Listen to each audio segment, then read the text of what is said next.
Hi everyone, thanks for coming to our talk. I'm Sophie and this is Mike. Today we're going to be walking you through our MLE team at the Phillies, and we've built a platform and developed patterns for using airflow and a bunch of other patterns for orchestrating ML pipelines. I'm going to be starting today by explaining about where we were really coming from and discuss some of the pain points in our previous process. From there I'll hand it over to Mike, who's going to kind of talk about the tools we've built and go through an example of our ML pipeline. So our team at the MLE at the Phillies is quite small and quite mighty. We serve as a cross intersection between our analysts and our software engineers within our research and development department. Our goal is to aid in providing impactful and correct analysis that is both reliable and fast, and we aim to do that through establishing good practices and the development of machine learning platforms. This last year has been quite a journey and quite a full journey from where we were and where we needed to go. In all honesty, we're pretty behind on times and it was impacting our efficiency, and we knew that we wanted to get better. We were using quite an old and outdated version of Airflow. We'd failed to manage our Kubernetes pods correctly, probably not the greatest use of them. Our data scientists were writing their own DAGs to generate their own models. They didn't really have any guidance and help in trying to get them better. To top it all off, we had ineffective use of some of our toolings, BigQuery, for example, and we just had quite a large gap in our performance.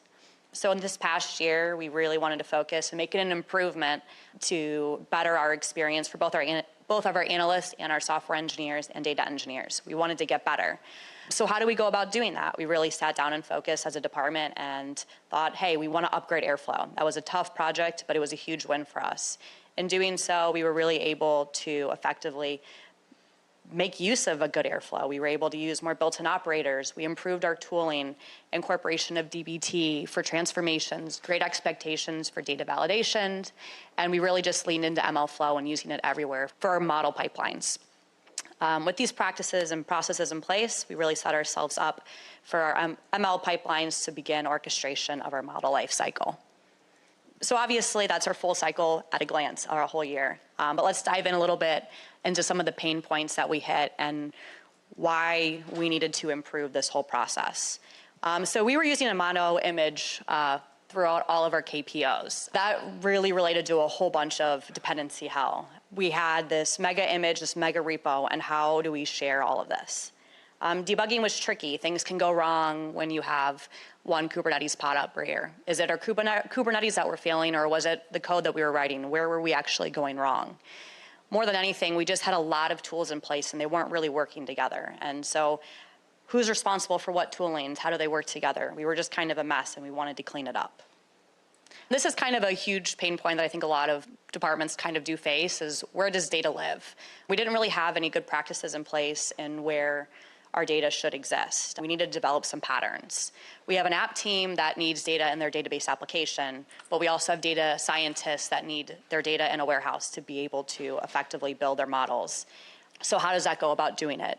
We need good patterns. And we want to, at the end of the day, we do want to make things better and do well. And so we really wanted to get data over into BigQuery, but we didn't have any good patterns set up. And so we weren't using tools correctly. We were using external queries to copy data from our databases over into BigQuery, and we were using data stream out the wazoo. And to kind of finish off some of this big process, our process just wasn't great. We didn't have a good development and a good process into how we can do this right. This outlines kind of just a general flow of, we were going to update a model that had many downstream dependencies, and this is just kind of one example that we had. So to do so, we created a Slack channel that had every interested party. So we had engineers, and we both on the back end and on the front end, and we had the analysts that were going to be doing so. So they bring everyone to a channel and they say, hey, I'm going to do this. I'm going to start training this model, but I need my data engineer to update the databases. So then they do that, and then they go and retrain. Okay, now we're done with that, and now we have to reach out to our front-end engineers and say, hey, can you represent what I just did? Then they got to retrain, and so forth and so forth. And it was really just an all hands on deck, way too much information for everyone to have, and we just didn't have a streamlined process. So overall, again, just all hands on deck, and we just weren't doing it super effectively. And more so, our database usage was just kind of risky and bad, and we didn't have any good patterns set up. And to kind of cap it all off, all of our teams were struggling, and we wanted to improve. We've compiled some quotes from our coworkers and just said, hey, what is the current process for you? What are you struggling with, and how would you like to improve? Some of the highlights include, we just have a large amount of data. Our performance of testing for their models wasn't great. Speed could be improved. They wanted to do better aggregation with these large data sets. Again, package upgrades. And one of my favorites is, any idea what is causing this stag to fail for a model? And it was 170 replies. And it was, again, we had so many pain points, and we wanted to really improve this process. And so hopefully some of you guys can relate to this, but I do think it's important to take a step back and say, okay, these are all of our pain points. These are all the things we want to do better. So how can we do it? Some of the kind of key ideas that we had was our analytical workflows were really complex. That's okay, but they need to be performant if that's the case. These also more so, they have their own requests and they have their own necessities, and that's a good thing and that's okay, but they should live in isolation and not impact other models. And more than anything, code breaks, and that's totally okay, but what's not okay is to not be able to figure out what the issue is. And so we need to be able to help that. So I'm gonna hand it over to Mike, and he's gonna kind of talk about how we aim to fix these issues. Thanks, Sophie. Yeah, so as Sophie mentioned, there were several things we wanted to change about the way our ML model development process was working. We initially oriented ourselves around a few different goals. Firstly, we wanted to have analysts write code we didn't want to have analysts writing code to upload their predictions. We wanted to offer tooling and process for allowing inferences to be continuously run and automatically uploaded to BigQuery. Secondly, as Sophie mentioned during that process pain point slide, we wanted, instead of coordinating complicated runbooks when models need to be updated, we wanted to codify dependencies between them and orchestrate multi-model runs in Airflow. Instead of having analysts develop their own evaluation metrics, we wanted to lean into MLflow and its APIs for performing evaluation, giving us standardized metrics across all of our experiments. And lastly, rather than saving queries and passing around CSV files, we wanted to develop a toolbox of tables and views using dbt that could run downstream of any model. So we already had a lot of the tools in place to be able to do a lot of these things, but we weren't using them exactly as we wanted to. So we just needed to streamline things a bit. Yeah, so to help us achieve this mission, we pulled together existing parts of our stack and developed a few new pieces as well. So we're using MLflow to store our models, experiments, runs. Models have standardized set of artifacts because of some of the other tools that we've built. For each model, we know the input and output signatures, we know the Python package dependencies, and being in MLflow, they're very easy to pull down whenever we need them. Airflow, you all know what that is. BigQuery is where we're storing our inferences. It's really fast. It's really easy to use for anybody that knows SQL. As I said, we're using dbt to run downstream transformations of model outputs and intermediary transforms between multi-model pipelines. We're deploying trained models to a remote server, running ML server to expose inference APIs to clients. And lastly, I'll talk about this a bit in the next slide. We've developed an internal platform for our analysts to develop models, giving our MLE group sort of more control over the flow and artifact generation. So yeah, our internal ML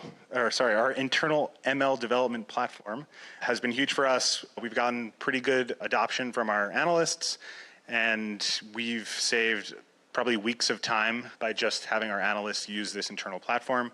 It offers a lot of niceties for them, but also for data engineers and for the ML engineers.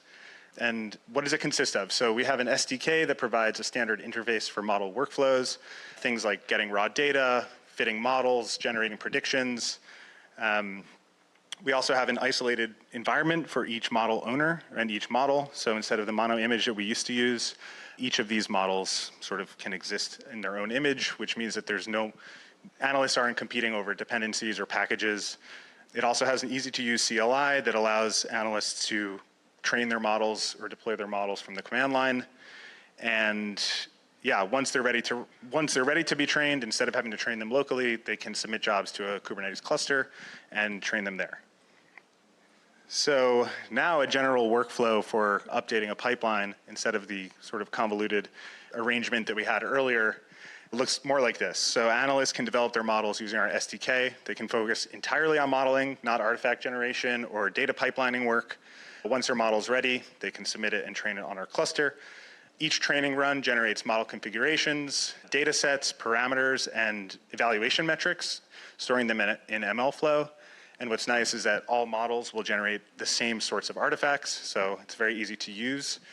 Once their model code is ready and their code is merged into our repository, we have a CI/CD process that kicks off a packaging of the model and loading it up into our inference server. Also, the isolated environment that they're developing in contains a pre-built DAG that will run inferences, and that DAG is deployed to a separate research Airflow cluster deployment, it'll generate inferences for them continuously. And yeah, so analysts have been freed up to work on new things and not have to worry about a lot of the data pipelining work that goes with ML model development. So how does this look in a more real-world example? So real world, this is our super model DAG. It's a complex pipeline that consists of 4 models. We can see models A, B, C, and D, with D sort of being dependent on these more upstream models. Each of the latest versions of these models have been exposed to clients. So these are all sort of production models, and they're all in our inference server, which means that our clients can make API requests to them and get inferences. So what happens if one of these needs to be retrained? Let's say model B is being retrained. We want a second version of this model. We're incorporating some new features that we're excited about and we think have more predictive power. So, the model owner or the analyst who's developing model B will work on retraining and doing feature engineering. And when it's ready to go, they'll push it up to the cluster and they can retrain it. The code is merged into production, and our inference server, because of our CI/CD process, has the latest version of this model. But what about Model D? Model D actually didn't need to, there were no code changes required for Model D, but Model D is going to be receiving new data. So we also want to retrain Model D. So by default, our models are running predictions using the latest production version, but since we want Model D to be retrained, we can make use of DAG parameters to tell Airflow to retrain this model. This will retrain the model, and the same process that pushes the Model B up to the inference server will do the same thing for Model D. New run IDs are created for models B and D, meaning the next time this DAG is run, we can use the default DAG parameters and run inferences just using the latest run IDs. So yeah, the new models are available to the clients, as I said, and the tables are automatically generated in BigQuery using the DAG template that's included in the isolated environment. And the analysts don't really have any more work to do. So yeah, sort of in summary, where does this leave us? Our new suite of tools is saving analysts a ton of time when developing models. The principles that we've settled on sort of will continue to drive further development in this area, both on the internal platform, but also our ML pipeline patterns. Yeah, so what have we found? We found that allowing analysts to focus on analysis and engineers to focus on engineering has made it easier to not only get things into production faster, but also to have them be more reliable, more easy to debug, more clear where the ownership is. Using Airflow as the main orchestrator, but offloading work to other systems has made it really easy to debug and build easy-to-use interfaces. And lastly, we feel that we are making much better use of all pieces of our ecosystem. Thank you. Thanks for coming. Yeah.